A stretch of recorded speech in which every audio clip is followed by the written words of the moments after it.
Hello my dear students, welcome to the class of social science. In last class we discussed about the chapter the impact of British rule in India. In that we discussed how British started to consolidate their power in India, how they decided to or how they planned to settle permanently in India and to show their political strength in India, and also what are the administrative changes they brought in the field of civil service. Okay, that we discussed, and now we have to discuss one more administrative changes British brought in India, that is judicial system.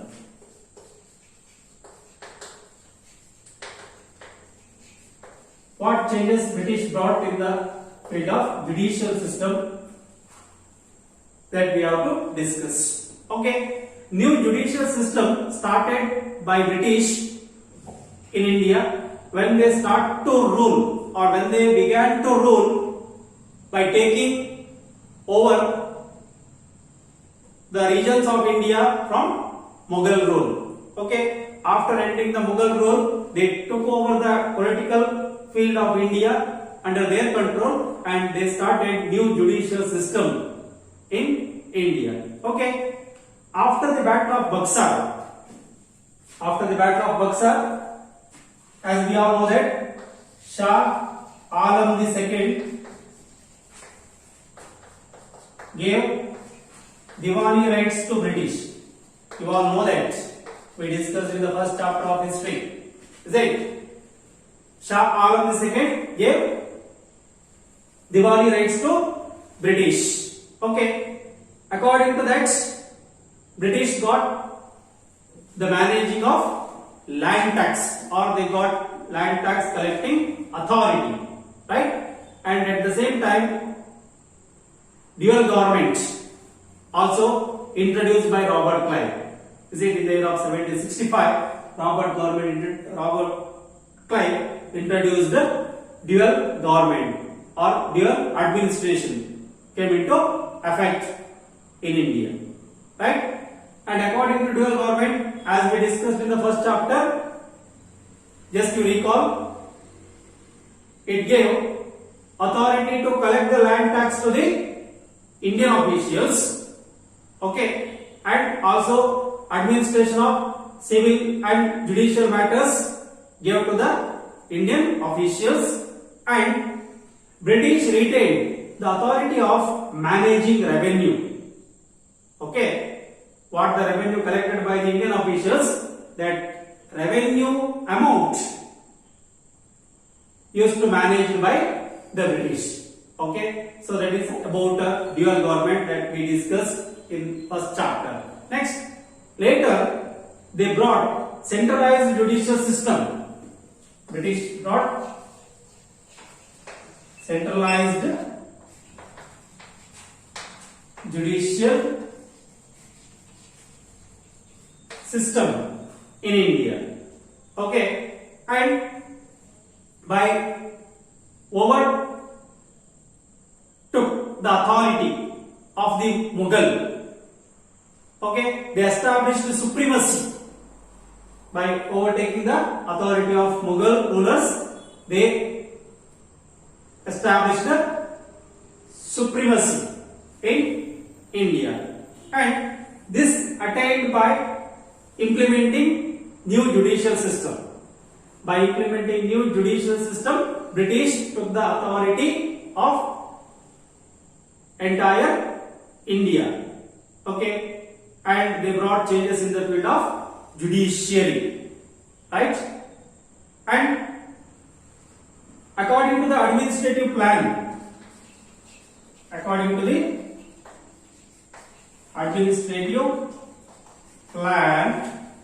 devised by the British officer, namely Warren Hastings. According to the administrative plan devised by Warren Hastings. Warren Hastings came to India as a British governor. Okay, and he gave suggestion to British government, that is, two types of courts should be established in each district of India. Two types of courts should be established in each districts of India. Okay, this was suggested by the British governor who took the administration of India as a governor of British, Warren Hastings. Okay, in the year of 1772, he devised that administrative plan, and according to his plan, judiciary should be divided into two heads in each districts of India. That is, one is Diwani Adalats,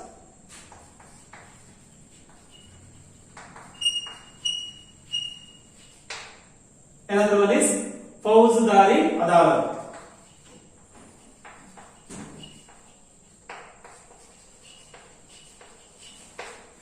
Okay, a Diwani Adalat, it is equivalent to the civil court.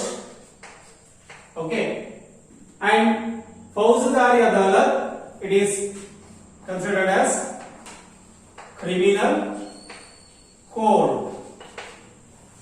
Right, the concept of civil court and criminal court also introduced to India by the British.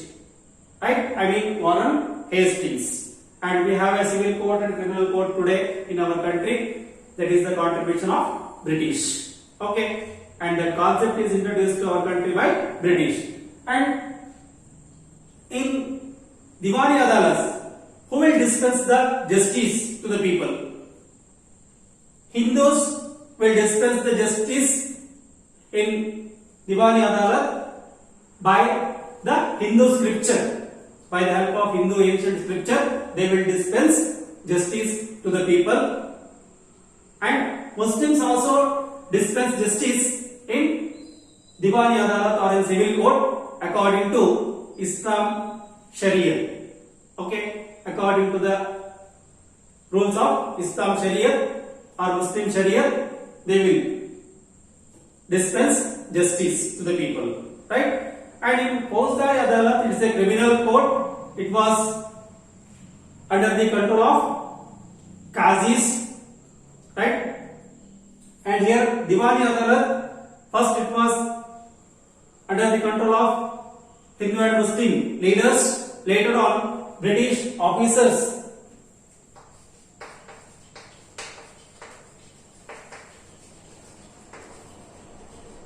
took over the maintenance of Diwani Adalats.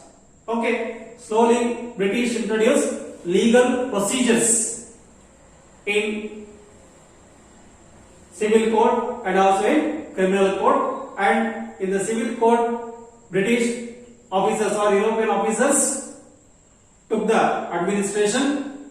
And in the beginning, in Fauzdari Adalat, Qazis dispensed justice, and later on that Qazis also function under the European officers. Okay, European officers will supervise the work of Qazis, and later they also controlled by British officers or European officers. Okay, totally we can say that both Diwani Adalat and Fauzdari Adalat, in the beginning Indians dispensed justice. Later on, that administration was took by British officers or European officers. Next,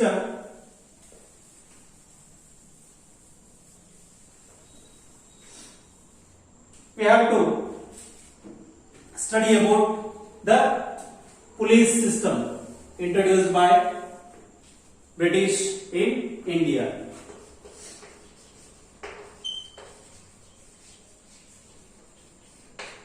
Police system.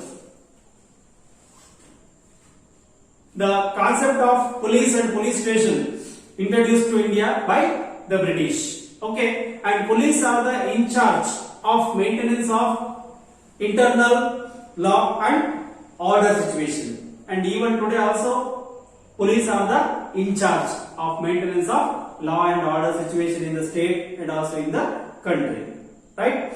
And the concept of police introduced to our country by British. Okay, and Lord Cornwallis, the British officer Lord Cornwallis, implemented or introduced efficient police system first time in India.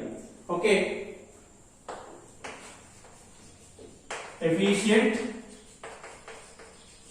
police system was introduced by Lord Cornwallis first time in India, and he created a new post, that is SP, I mean Superintendent of Police. Okay,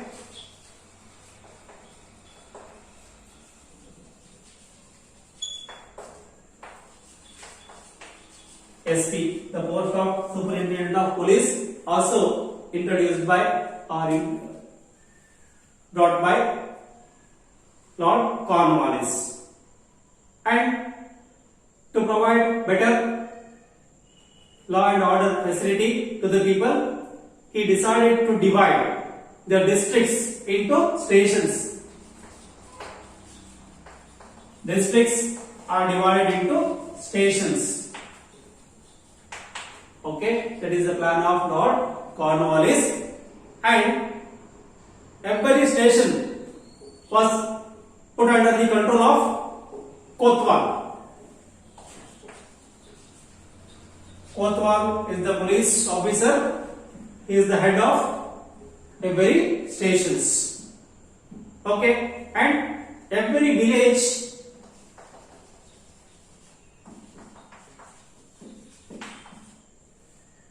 put under the control of Chowkidars. Okay, Chowkidars are the leaders in every village. They are also police people, right? And among these, Kotwal was made accountable for the crimes, thefts, and other law violation activities in the village. In village, if anything happens, British Governor General will collect information from Kotwal, not from the Chowkidars. Okay, and the position of the Kotwal is higher than the position of Chowkidars. So Kotwals should maintain law and order situation in the stations as well as in the village level, right? If anything happens in the village, if robbery, murder, or any thief activity takes place in village area, during that time, who is answerable to British government or British Governor General? Kotwal is accountable to answer. Okay, and in the year of 1770, severe drought occurred in India. Because of that reason, there was a problem in providing better law and order situation or maintaining law and order situation in India. Okay, so because of that reason, entire police system brought under British officers, right?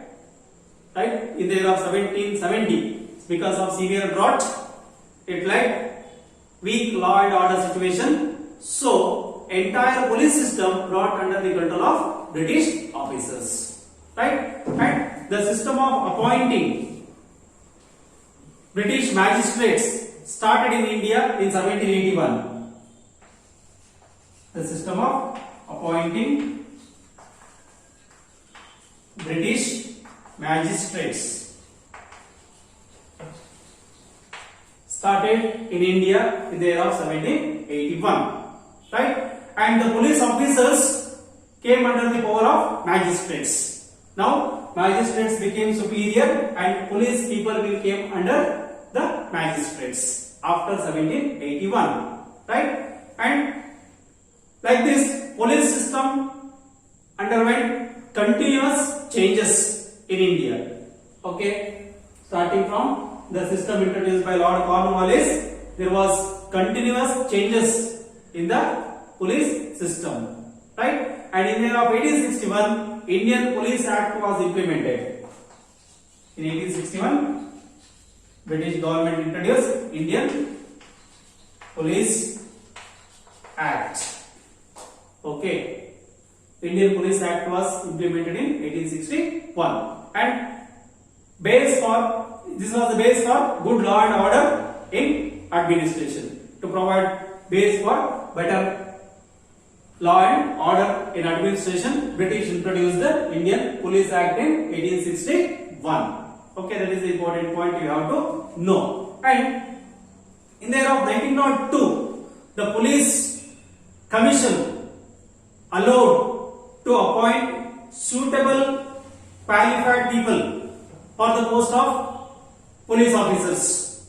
In the year of 1902, the Police Commission allowed to appoint the suitable candidates or qualified candidates for the post of police officers. But it was not helpful for the Indians. Discrimination against Indians did not end. It continued. Okay, Indians did not get the chance to become a police officer, right? They appointed as a low level workers in police stations. Okay, that is about the changes which they brought in India in the field of police system, right? And remaining changes, I mean military system. In the military system, what are the changes British brought in India, that we will discuss in the next class. Thank you.